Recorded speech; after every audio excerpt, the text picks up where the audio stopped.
The photo on the private investigator's desk wasn't blurry.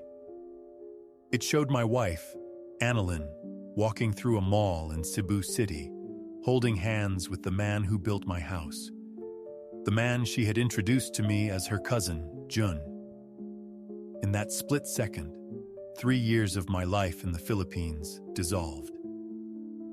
The $85,000 I poured into our forever home in the province?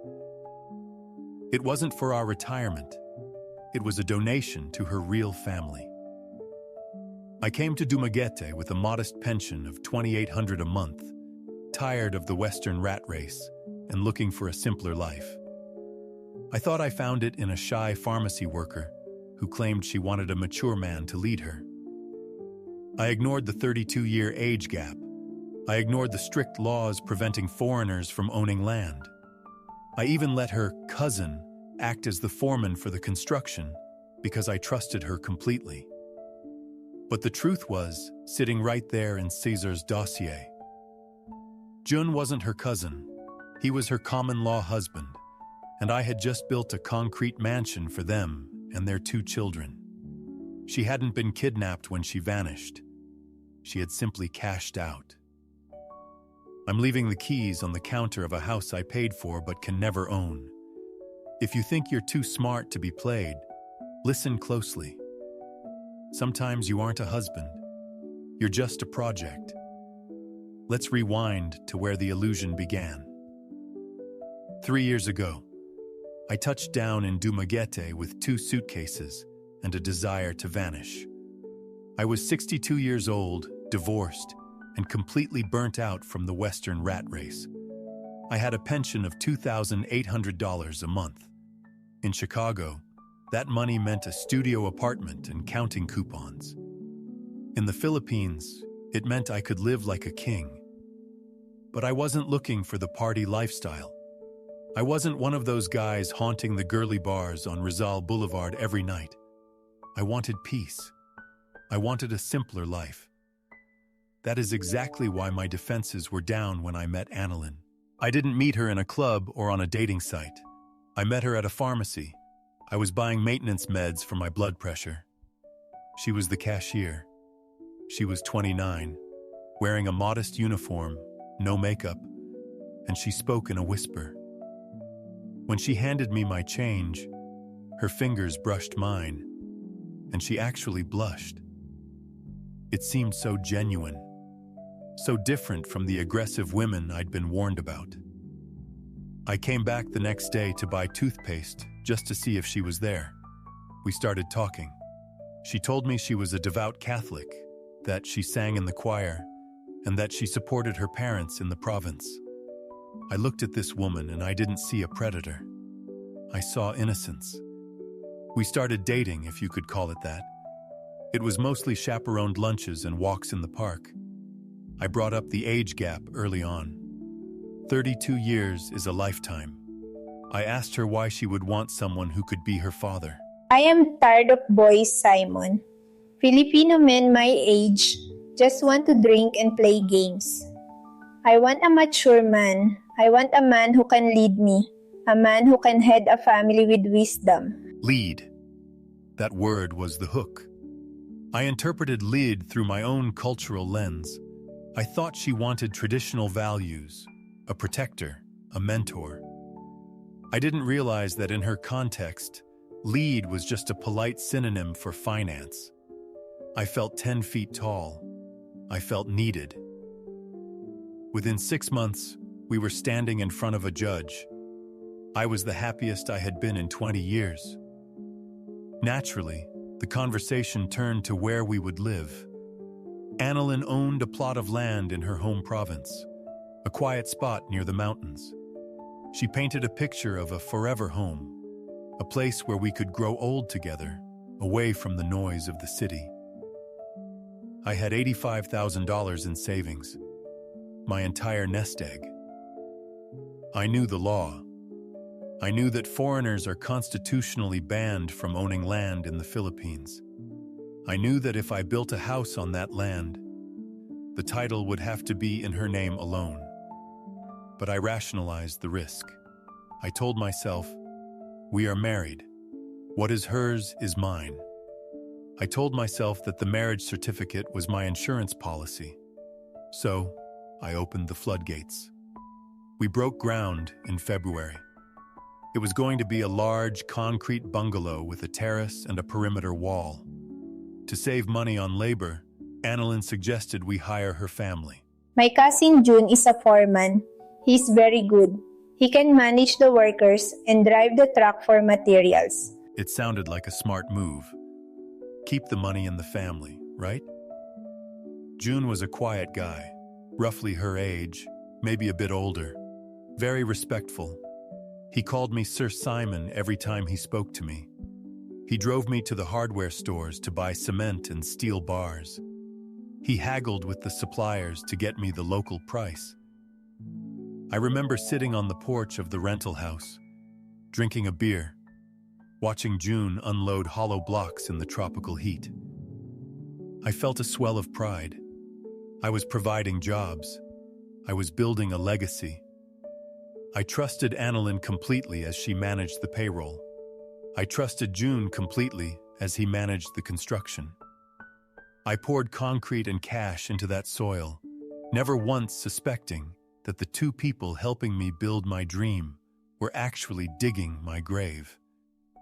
For the first 2 years, life in the house we built was exactly what I had ordered. It was quiet. It was peaceful. I sat on my terrace, looked at the mountain view I had paid for, and told myself I was a genius for leaving the States. But slowly, the atmosphere began to shift. It wasn't an explosion. It was a slow leak. Analyn started getting distant. She was physically there, but her mind was somewhere else. It started with the sick aunt stories. She told me her tita in Siquijor, a neighboring island, was battling a severe illness. Being the supportive husband, I encouraged her to go visit. I even paid for the ferry tickets and gave her extra cash for medicines. These trips started as once a month, then became every other weekend. While she was gone, I started noticing the math wasn't adding up here at home, and I was giving Analyn $400 a month just for groceries and household supplies.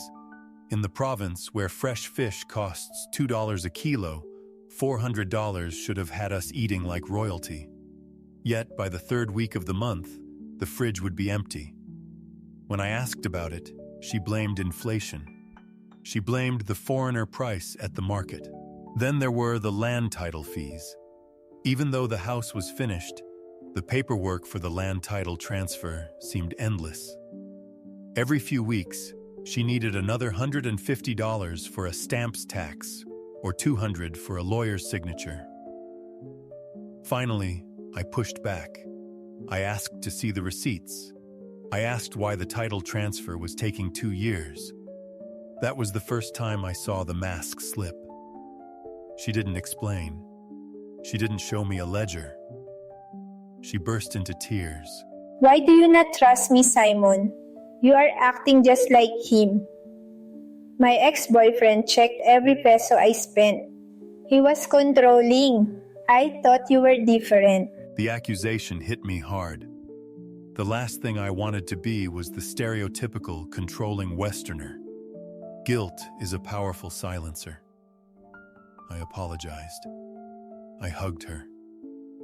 To prove I wasn't like him, I gave her an extra $300 the next day.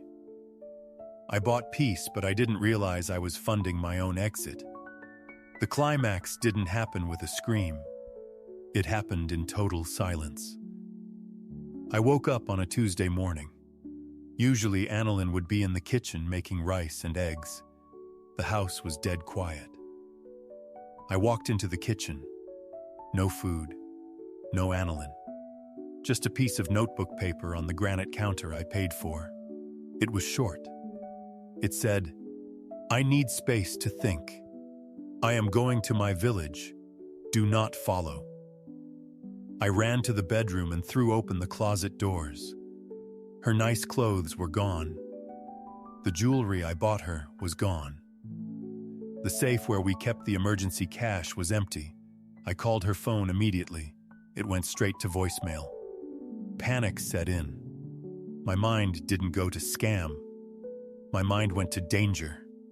I thought she was having a mental breakdown, or worse, that she had been taken. I called June, her cousin, my foreman, the guy I drank beers with. His phone was dead too. For 3 days, I paced the floor of that empty house. I imagined her hurt on one of those dangerous mountain roads. I imagined kidnappers. I drove to the local police station, desperate for help. It was a nightmare. The desk sergeant barely looked up from his phone. Due to the language barrier, I couldn't convey the urgency. They told me it was a domestic misunderstanding and to go home and wait. I went to the local clinics, showing her picture to nurses who just shook their heads. I had never felt so isolated in my life. I was an alien in a land I didn't understand, living in a house that felt like a tomb, terrified for a wife who had simply evaporated. 2 weeks passed in that house. 14 days of silence is enough to break anyone's mind. I stopped shaving. I lost 10 pounds because I physically couldn't keep food down. I spent my days staring at the steel gate I had paid for, praying to see Analyn walk through it, apologizing for the scare. But the gate stayed closed. Desperation makes you do things you'd never consider back home. I went onto an online expat forum. I didn't post publicly, I was too embarrassed. But I messaged a guy who had shared a similar horror story years ago. He gave me a number for a man named Cesar. Cesar wasn't the police. He was a private investigator who specialized in foreigner problems. We met at a coffee shop in the city center. Cesar was a small man with tired eyes, and the consultation felt like a cold splash of water. I laid out the timeline, the missing money, the note. $500 cash upfront, plus expenses for travel to Cebu or Manila if necessary. The price was steep. In local currency, that's nearly a month's salary for a professional. But what choice did I have? I handed over the envelope. Cesar counted the money right there on the table, then opened his notebook. The land title.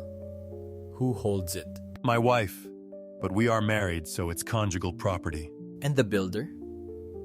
Who managed the funds? June, her cousin. He's been with us since the start. He's family. Cesar stopped writing. He looked up at me over his glasses. You verified this? You have seen the birth certificates proving they are cousins? I felt defensive.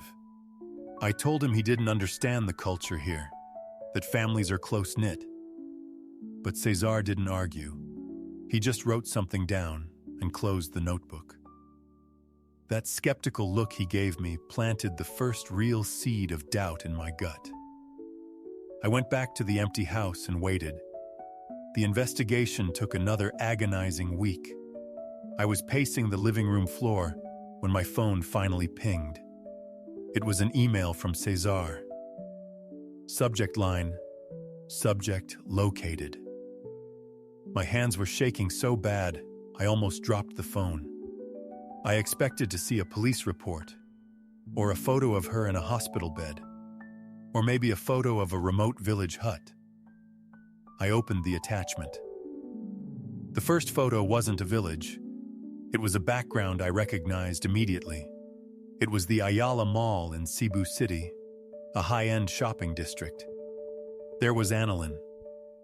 She wasn't sick. She wasn't crying. She wasn't being held captive by kidnappers. She was wearing a floral dress I had bought her for our anniversary. She was holding a terrifyingly large number of shopping bags. She looked healthy. She looked radiant. She looked like a woman without a care in the world. I scrolled to the next photo, trying to process the betrayal. If she was in Cebu shopping, why did she leave? Why the terrifying note? Then I saw the third photo. It was taken from a distance, a bit grainy, but clear enough to stop my heart. Analyn was walking near the cinema. She wasn't alone. A man was walking next to her. His arm was draped casually, possessively over her shoulder. Her hand was resting on his waist. It wasn't a stranger. It wasn't a new boyfriend she met in the city. It was June, my foreman, my driver. The cousin I had trusted with $85,000 of my life savings. I stared at that pixelated image until my eyes burned, hoping that if I looked long enough, the context would change. Maybe June was just comforting her. Maybe she was faint. But the body language was undeniable. You know the difference between a cousin helping a relative and a man claiming his partner. His hand wasn't just on her shoulder. His fingers were curled, relaxed, and familiar against her neck. And her hand on his waist? That was the reflex of a woman who had walked beside this man 1,000 times before. I sat in that silent, $85,000 concrete box and felt the blood drain from my face. The air conditioning was humming, the same unit June had installed just 3 months ago, claiming he got me a family discount. Every realization hit me like a physical blow to the ribs. The way June would smirk when I made a joke he didn't understand. The way they would switch to rapid-fire Visayan whenever I entered the room, followed by Analyn's quick, dismissive translation. "Oh, just talking about the cement prices. Mahal." It wasn't cement prices. I called Cesar immediately. I didn't scream. I didn't cry. My voice sounded mechanical, like a robot. I asked him for the rest. He told me to come back to the office the next morning. He had the full dossier. That night was the longest of my life. I walked through the house room by room. I looked at the master bathroom, with the expensive Italian tiles Analyn had insisted on. I looked at the custom mahogany cabinets in the kitchen. I realized I was haunting a house that had never truly been mine. The next morning, Cesar didn't offer me coffee. He just slid a blue folder across his desk. It is better you read it. The pictures are on the bottom. I opened the file. The first document was a birth certificate. It was for a boy named Mark, aged 6. Father's name, Junri. Mother's name, Analyn. The second document was for another boy, aged 4. Same parents. I did the math in my head, though I didn't want to. The 4-year-old would have been barely walking when I met Analyn at that pharmacy. While she was playing the shy, devout single girl who had never found the right man, she was going home to a toddler and a partner every night. I looked up at Cesar, my hands trembling so hard the paper rattled. He just nodded, a look of pity in his tired eyes. They are not married on paper. No marriage license. That is why she could marry you legally.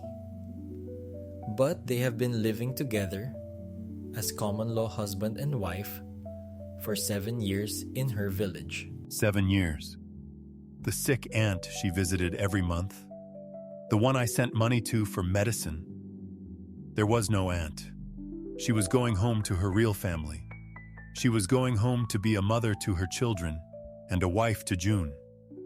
And I was paying for the bus ticket. I was paying for the groceries she brought them. I was funding the life she lived when she wasn't performing the role of Simon's wife. The anger didn't come right away. It was shame. A deep, hot, sticky shame that coated everything. I thought about June, the man I had hired, the man I had tipped generously, the man I had bought beers for after a long day of construction. I remembered one afternoon specifically. We were standing on the roof deck, looking out over the property. I had put my arm around him and said, "June, you're building a legacy here. Your family." He had looked down at his boots and mumbled, "Yes, sir." family. I thought he was being humble. Now I knew he was suppressing a laugh. Or maybe guilt. No, probably just calculation. He was building a legacy, all right.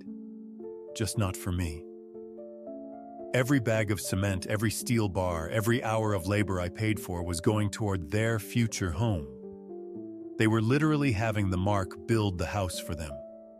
It was brilliant, in a sick, twisted way. Instead of scamming me for cash and running away, which is risky, they played the long game. Asset acquisition. They waited until the house was 100% complete. The paint was dry and the furniture was delivered. Then Analyn needed space. Cesar interrupted my spiraling thoughts. Sir, I checked the land title again. It is purely in her name. The paraphernalia property clause. I told him that was impossible. I paid for it. We are married. Did you sign a prenuptial agreement? No, I trusted her. Did you sign an affidavit of waiver when you bought the land? I remembered the stack of papers at the notary. The attorney, who was Analyn's friend from high school, had told me it was standard procedure for foreigners. I had signed a document stating the money for the land purchase came exclusively from her separate funds. It was a lie, obviously. The money came from my Wells Fargo account. But I signed it. I signed my rights away to smooth out the paperwork. Then the land is hers. The house, well, the house is attached to the land. I asked him what my chances were in court. You can sue. You can try to prove the money trail. You can prove fraud. But litigation here takes 5, maybe 10 years. You will need to pay a lawyer, roughly $3,000, just to start. You will have to fly back and forth for hearings that get cancelled at the last minute. And in the meantime, June and Analyn will be living in the house. Even if you win, years from now, you cannot own the land. The court might order them to reimburse you for the building materials. But they have no money, sir. You cannot squeeze water from a stone. He was right. I knew he was right. I could spend another $20,000 fighting for a house I could never legally own, purely out of spite, or I could stop the bleeding. I left Cesar's office feeling lighter, but also completely hollow. The drive back to the house felt like a funeral procession. When I got there, I didn't yell. I didn't smash the windows. I walked into the bedroom. Their bedroom, I realize now, and pulled out my suitcases. I packed my clothes. I packed my laptop. I looked at the wedding photo on the nightstand. I took it out of the frame. I left the photo on the bed, face up, so they would find it. Then I took the frame. It was a nice frame. I paid $20 for it. I wasn't leaving it. It took me 2 hours to pack up 3 years of my life. The house was silent. It felt mocking.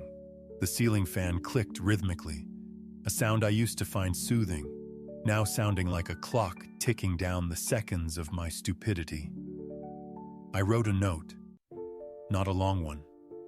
No emotional outpourings. No, how could you? I just wrote, I know about June. I know about the kids. Enjoy the house. Karma has a long memory. I left the keys on the kitchen counter. That marble counter cost me $2,000. I walked out the front door and didn't lock it. What was the point? I dragged my luggage to the gate, the metal wheels clattering loudly on the concrete driveway June had poured. I hailed a tricycle on the main road and told him to take me to the airport. I didn't look back. Sitting in that departure lounge, waiting for a flight to Manila and then back to the States, I had a lot of time to think. I thought about the warning signs I had ignored.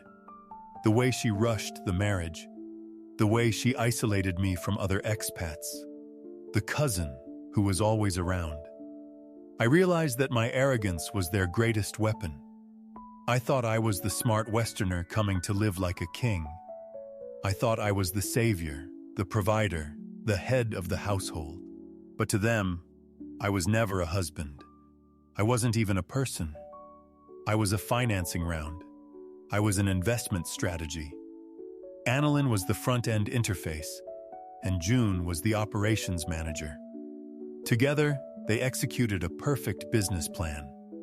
So, if you are listening to this, sitting in your comfortable chair back home, dreaming of a tropical paradise and a young, beautiful wife who loves you for your soul, wake up.